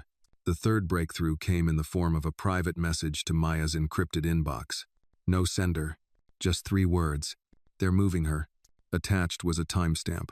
3 days from now. A convoy. 2 M departure. Location. Site Delta 17. Coordinates. A facility near Quantico, Virginia. Ethan's voice was tense during their final planning session. We intercept the convoy. We're risking a federal breach. We don't stop it, Hollis corrected. We follow it, see where they're taking her. And then? Then we make a choice. Maya looked at Ethan. You don't have to be part of this. This goes way past corporate cleanup. He met her eyes. Melissa Kane didn't have a choice. Lena doesn't. But I do. He turned to Hollis. I'm in. The night of the operation, clouds rolled in thick over the Virginia skies. Hollis parked their unmarked SUV a quarter mile from the GDN checkpoint, using night vision scopes to monitor the transport prep. 2 armored black vans, 4 escort vehicles, 6 men in tactical gear. Maya lay in the back seat, laptop open, drone feed syncing in real time. She's in the second van, she whispered. Thermal scan confirms a human body, restrained. Heart rate elevated but steady. Hollis gripped the wheel. We let them pass. We wait. As the convoy moved down the old service road, Maya activated the GPS tracker they'd slipped into one of the crates 2 days earlier. A tiny blue dot appeared on her map. Moving south. Fast. She leaned forward. They're heading toward the coast. Ethan looked at the screen. You thinking offshore transfer? Or a black site? Hollis added. Maya sat back. Wherever she's going, this is our only shot. And deep down, they all knew. Rescuing Lena Blackstone wasn't just about redemption. It was about sending a message that Maddox Tech would no longer be a vault of silence. That truth would follow its ghosts, even to the ends of the earth. The convoy snaked through the Virginia backroads at speeds that made tracking it feel like a slow-motion chase. In the SUV, Maya's eyes flicked between the real-time drone feed and the GPS tracker they'd planted earlier. The blue dot Lena's van was holding steady, heading southeast. Toward the water. They're heading to the coast, Maya confirmed. Probably Langham Bay. That's where most GDN maritime cargo launches. Remote, minimal surveillance, military clearance zones within reach. Hollis nodded, one hand steady on the wheel. If they hit the docks, we lose her. Can we intercept? Ethan asked, shifting forward from the back seat. Hollis checked her mirror. Not directly. Too much muscle. But I've got a plan. At 2:54 a.m., the SUV veered off the main road onto a maintenance trail that cut through a private hunting reserve. The tires kicked up loose gravel, and branches clawed at the windows like fingers. In the distance, lights from the GDN convoy shimmered briefly through the trees, still unaware they were being followed. Hollis parked at the edge of a ravine overlooking the Langham Bay access point. Below, they could see it now, a warehouse, floodlights flaring into the mist, military-style fencing around a small docking area, A barge was moored, its hull bearing no identification. A ramp extended from the dock to the warehouse. "They'll move her onto that ship," Hollis whispered. Maya focused her binoculars. She spotted the van. A man opened its rear door. For a moment, she caught a glimpse of a woman's silhouette restrained, hooded. "Lena." Rosenthal's voice came through their encrypted headset, back from the mobile command station in D.C. "Tracker still live. Vital signs stable. Movement detected, probably transfer prep." "What about police backup?" Maya asked. "Too far. And local jurisdiction is bought. You're on your own." Hollis opened the trunk. Inside was a small duffel bag, 2 stun guns, signal disruptors, and 3 flashbangs. She handed Maya an earpiece and a black jacket. "You sure about this?" she asked. Maya zipped the jacket. "We came this far." Ethan reached out, grabbing Maya's arm briefly. "If something happens." "Then you keep going," she said. They approached the facility on foot, moving through tall brush and abandoned containers. Hollis disabled a perimeter sensor, using a wireless scrambler, while Maya climbed a stack of crates for elevation. 3 guards at the warehouse entrance. 2 more near the van. Inside, Lena was being moved. Maya could see them now, 2 figures lifting her, strapped to a gurney, no resistance from her limbs. "She's sedated," Maya whispered. "Barely moving." Hollis spoke calmly. "We go in at 3-7. That gives the second team time to loop the camera feeds." Rosenthal's voice cut in. "Camera feeds looping now. You've got a 90-second window." Hollis threw Maya a flashbang. "Remember, chaos. Extraction. Out. No hero speeches." Maya grinned. "That's your department." At 3:07 a.m., the world exploded. The flashbang hit near the van, blinding 2 guards in a burst of white heat. Hollis moved with military precision, tasering the nearest target and rolling behind a cargo container. Maya sprinted through the confusion, skidding to a stop beside the gurney. Lena's eyes were half open, dazed, drugged. "It's okay," Maya whispered, undoing the restraints. "We're getting you out." A shout rang out, gunfire cracked. 1 bullet hit the crate beside Maya's head, spraying splinters. Hollis returned fire not to kill, just to scatter. "Move," she shouted. Ethan appeared out of nowhere, helping lift Lena as alarms screamed from the docks. Red lights flared along the perimeter. From the mist beyond the warehouse, black figures began closing in reinforcements. "We're boxed in," Maya gasped. "Secondary exit," Hollis barked, leading them to the right side of the warehouse. She kicked open a rusted service door. Behind it, an old maintenance tunnel that led to the shoreline. They ran. Through concrete darkness and knee-high water, Lena slumped between Ethan and Maya, her breathing shallow, her body fragile. Maya clutched her tighter. "You're okay now. You're not theirs anymore." Behind them, distant voices echoed, but they didn't stop, not until the tunnel spat them out onto the shoreline, where Rosenthal waited in a civilian rescue boat, its lights off. They lifted Lena on board, and as the boat sped away across Langham Bay, Maya looked back one last time at the black barge growing smaller in the distance. Behind her, Lena stirred, and for the first time, she whispered, "Melissa." Maya's heart seized. She turned. "What did you say?" Lena blinked slowly. Her lips trembled. "I remember her. The girl with the music. She stayed with me." Maya clutched her hand, tears rising. "You're safe now." Lena closed her eyes again. But something had awakened, not just in her, but in the reckoning that was still to come. By sunrise, they were back at the mobile command center. Lena was stabilized and resting under medical watch. Ethan had already contacted the International Ethics Board. The footage from the rescue, every frame had been uploaded and time-stamped. There would be no more secrets, no more buried trials. Rosenthal looked up from her laptop. Interpol just flagged the barge. It's tied to multiple offshore tech black sites. GDN will be under full investigation by noon. Maya sat beside Lena, watching her breathe. She remembered Melissa, she said quietly. Even after all that time, Ethan stepped beside her. Some people leave a light behind, no matter how dark it gets. Maya didn't respond. Her eyes stayed on Lena, because she knew this wasn't just a rescue. This was a return, of memory, of justice, of one woman's right to be human again. Lena awoke 3 days later. The room was quiet, softly lit by a window overlooking the edge of the Hudson. She blinked against the sunlight, flinching slightly at the beeping of the heart monitor beside her. Tubes connected to her arm, and a soft bandage crossed her temple. She sat up slowly. Maya was already there, seated in a worn leather chair, a cup of black coffee in hand. "You're safe," Maya said softly, not moving. Lena's voice came, raw and barely audible. "Where am I?" "Private medical unit, off the grid. You've been sleeping for a while."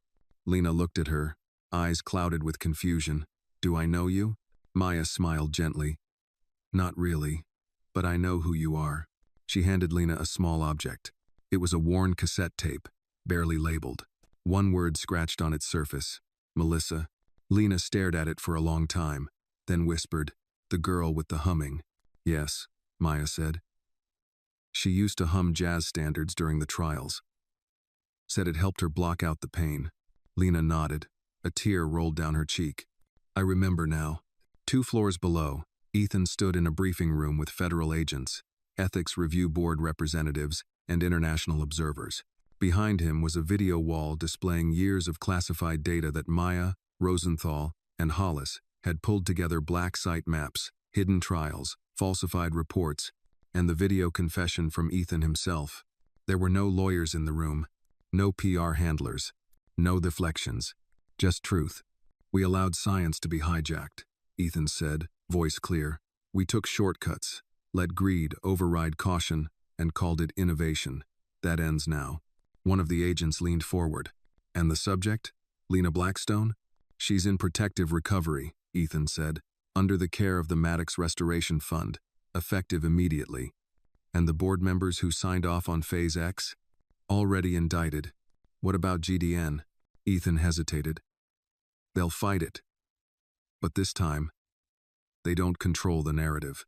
Later that afternoon, Ethan and Maya stood on the rooftop of the Maddox Tech headquarters. The city stretched below them, heavy with autumn haze. A crane swung in the distance as workers removed the old steel letters from the building's facade. The name Maddox Tech was coming down. In its place, a new sign would rise: Blackstone Institute for Neuroethics. "You sure about this?" Maya asked. Ethan shrugged. "The name Maddox got us through the door. But the name Blackstone will remind us why we're in the room."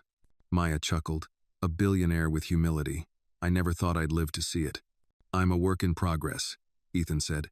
They watched as the first new letters went up. B-L-A. "Think she'll be okay?" Ethan asked after a while. Maya nodded. "Lena's strong. She survived something most people couldn't even fathom. She'll write her own ending." Ethan turned to her. "And you? What happens now?" Maya looked out at the city, the wind tugging at her jacket. "Now? I go back to the lab. I help rebuild what we tore down. But this time, brick by brick.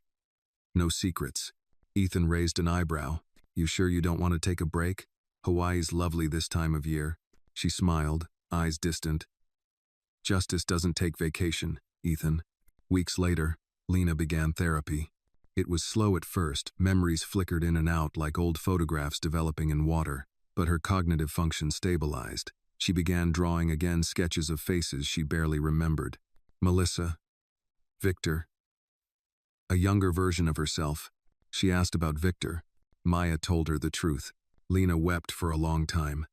Then she stood, walked to the window, and whispered something Maya would never forget. He didn't burn it down. He lit the lantern. The Blackstone Institute opened its doors 6 months later.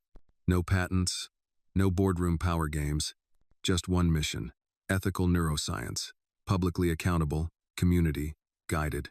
Its first project? An open-source framework to ensure transparency in all neural enhancement trials. The tagline on the wall read, "Science with a Soul." Now, on a crisp spring morning, Maya stood at the edge of Central Park, watching Lena speak to a small crowd of journalists. Lena's voice had grown stronger. "I wasn't just a patient," she said. "I was erased, but I'm here, and I won't let anyone be erased again." Applause rose gently, respectful. Maya felt her throat tighten. Ethan came up beside her, wearing his usual black suit and tired eyes. "Didn't think I'd see the day," he said. "You mean a black woman leading the next chapter of neuroscience?" Maya teased. No, he smiled. I mean me actually trusting someone again. Maya turned toward him. You made the right call, Ethan. You listened. After you nearly broke my wrist pulling that pen from me. She laughed. Worth it. They stood in silence for a moment. Then Ethan said, almost too quietly, you saved her. Maya shook her head. No, she saved herself. Later that night, Maya sat in her tiny apartment, alone with a record player spinning a Nina Simone tune.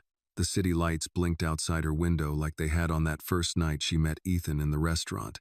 So much had changed since then.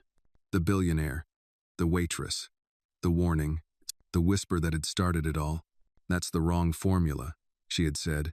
Now, years later, they'd finally found the right one made of courage and truth and a promise to never look away again.